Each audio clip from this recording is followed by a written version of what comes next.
What's up? What's up? Welcome to Chat with Charlie. I am Charlie. I wanted to go live and talk about three things that I have noticed about people who are not trustworthy. Okay, so these are three sort of characteristics or personality things that, in my experience, whether it be in friendships or relationships, that I've noticed about people and that I use personally to try and gauge someone's trustworthiness. Now, I do want to give a disclaimer. You wanna be careful not to paint a broad brush. I believe in just kind of not being too like categorical with things. You give people a chance. You don't be like super crazy if you see somebody is exhibiting one of these things. All of a sudden, they're not worthy of your trust or they're like suspect. But I'm just trying to help people because I do talk a lot about trust issues. I do talk about a lot about relationships. And again, my goal, if you don't know, for Chat with Charlie, is to help people to be healthy in their life, be healthy for themselves so that they can be healthy in their relationships, whether that be romantic relationships, their marriage, or friendships, and definitely to be healthy parents. So healthy parents, healthy children. So that's my goal, and I really hope that this is helpful. So I'm going to dive right in. Again, take it with a grain of salt. But the first thing that personally I have noticed about people who are not trustworthy is upon getting to know them, they are very basic with the information that they share about themselves. You guys know how it is when you get to know someone, whether, again, this is a friendship situation or even a romantic interest. Typically, people like to, get to know the people that they're trying to get to know. Hey, how you doing? Hey, thanks for joining. So usually, I have found that in that beginning stage when you're trying to get to know people, people who have something to hide are going to be real general about the information that they share. So I like to give examples. So this is a completely hypothetical example that I'm sharing. This is not linked to any personal story, just for the sake of anonymity, I guess. But so for instance, let's just say it's a dating scenario. You guys are at dinner, you're getting to know each other, and you're sharing some things. Oh, I work here and this and that. I like, the team that I work with. What we do is this kind of work. And that person is just super basic. Oh yeah, I work at this company. I work at Frankfurt and Mitchell, and I'm an account executive. And that's all they share. That to me would raise suspicion, okay? Because typically that means that there is something that they're trying to hide. I have found that with toxic people, they're very good at, in the beginning of a relationship, trying to maintain the image in the beginning because they're trying to sort of reel people in. So I would say that is my first thing for untrustworthy people, is that they are just very general. When it comes to their childhood, they're going to be real general. They're going to be real kind of basic. And if they do share something, it's usually going to be from the perspective of what other people did to them. They're really not going to talk about their role in things or their part in whatever trauma they have. They're going to basically focus on what other people did towards them because they're playing the victim. So I would just be real cautious with that.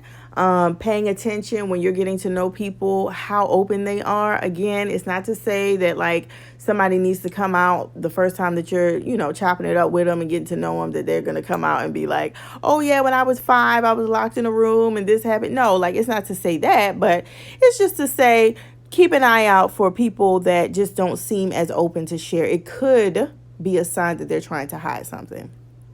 So number 2, that I have noticed about unhealthy people is being real quick to, they don't have their own identity sometimes. So they'll be real quick to everything that you're into, they're into. This could definitely be true for a friendship. They don't have their own identity. You say you're into long walks in the park. Oh my gosh, you're into long walks at the park. I'm into long walks at the park. You say that you really like going to the Gap to buy your jeans. Oh my goodness, I love jeans from the Gap. It's like everything that you say, they're into that.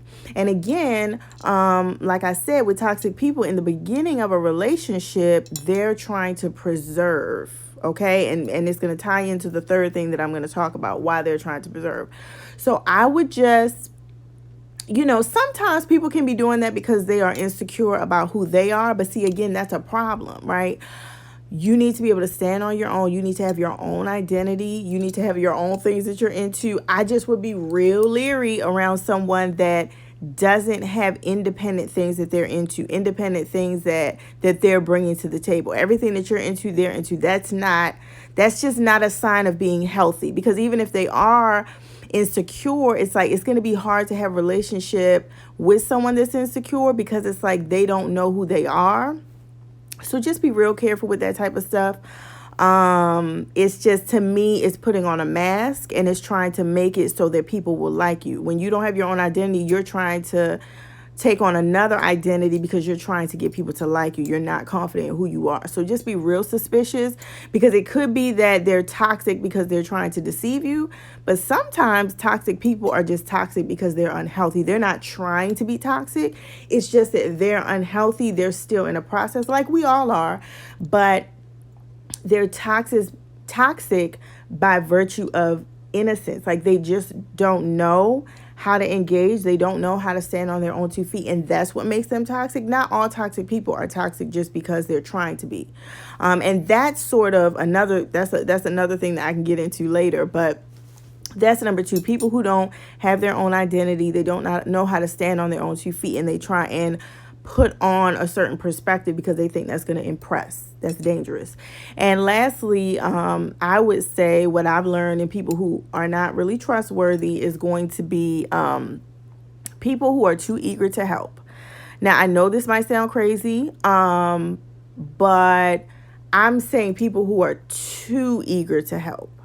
Again, I'm not trying to come at people who are genuine hearted and they really just love helping people, because there are people out there like that. So I would say be real careful with this third one. You don't want to just use this, oh my gosh, this person offered to help me move, they're toxic. No, that's not what I'm saying.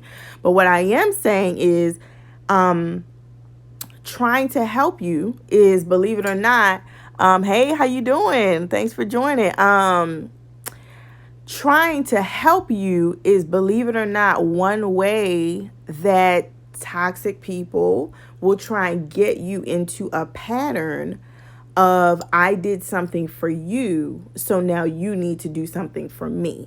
So I'm just simply saying, you want to be careful in the beginning with accepting too many things from people, because they could be trying to set you up. Now, time is the best way to tell if someone is healthy, if someone is toxic, if someone is trustworthy. That's the best way. But for someone who has trust issues and is trying to be careful moving forward, how do I try and avoid being burned again? That's really what I'm trying to do, is help people. I'm not trying to make people paranoid. I'm not trying to make people afraid to engage. I'm really saying, from a fellow person who has had to learn and who has stumbled and who is in process, these are some things that have helped me. Again, I take things with a grain of salt. You always want to take things slow. But people who are just too eager to help, it could be that they're trying to lock you into a vicious cycle of, again, I helped you, and so now you are obligated to help me. Because the thing about toxic people, we can say narcissists if you will, is that they like to pick empathetic people, because they know that once they lock them into this cycle, that person is going to feel a moral obligation to pay them back, right? So, and another thing, I'm going to just throw in a bonus right quick. Toxic people love to come into people's lives when there is chaos. You know how the Bible says God is not the author of confusion? Toxic people love chaos and confusion. Toxic people love drama and just all of that messiness. They love it. So if you see somebody eager to come into your life at a moment when there is a bunch of chaos and drama, you may, and see, the sad part is a lot of times we're not even aware of what the person is doing, and we don't realize it until the drama and the chaos cools down, and then that person starts to show who they are. It's like, again, they're trying to position themselves like an ally, like a friend, like a helper, to get that position, to get that trust. And then later on, once all that dies down, then you begin to see what the real motive was, who the real person was. So you want to be careful when you're accepting help. You want to be careful that you're not in a vulnerable spot, which sometimes that's difficult, because if you're in a vulnerable spot, of course you're going to want help, right? You're going to need help, but you just want to be careful, especially if you are finding yourself, like I just posted something. What did I say? I said, am I the issue? And I said, like, if you keep seeing these patterns, it could be you. So if you keep finding yourself in these patterns and you're sitting wondering why, it could be because your judge of character is a little bit off. So just be real, paying attention, be keen, be discernful about when people are coming into your lives, how eager they are to help. Do you really know this person? Those kinds of things to help you to start being aware of how you could be potentially letting the wrong people into your life. I hope that is making sense. I'm just trying to help, because sometimes we're not as aware of these things. We're not paying attention. And so we can find ourselves being caught up and getting played, and somebody running the okie doke on us, and so I'm trying to help people with that. So, because again, remember, toxic people love drama. They love messiness. They love that type of stuff. And a lot of times they just sit back, they watch it. They revel in it. They're trying to see how you're responding to the messiness and the drama, because that tells them a lot about themselves. And that's another reason why they stay really quiet about who they are, because they're trying to pick up things about your personality. So that goes back to tip 1, where they just kind of sit around. They don't give a lot of information, but they ask a lot of questions. They're trying to get to know you, because they're trying to see how you process things. They're trying to see how strong you are when you get hurt, when you start talking about things that you've gone through in your family, situations that you're going through with friends. They're trying to pick out how you're processing those things so that they can know when they hurt you, how you're going to respond. So it's a whole lot more that could be said. But these are some ways that you can kind of tell who you're dealing with, and you can wake up your discernment skills by picking these things out. Yes, ma'am. Yes. Yeah, ask me how I know, right? Been there, done that. So yeah, I hope this is helpful. Maybe I'll do something else, at another time, but there's a lot to be said about toxic people. There's a lot to be said about discernment and how to be awake and pick up on things. Especially if you come from a past of trauma, if you come from a past of trust issues and you're trying to break free from that, you're trying to be healthy moving forward, you're trying to be healthy in how you make decisions of who to bring into your life. These are some things that will help. So anyway, thank y'all for joining me. More to come. If you feel like this is helpful, definitely feel free to send it on to someone else, okay? I'm signing off for now, but we'll talk real soon. We'll chat real soon, fam. Bye.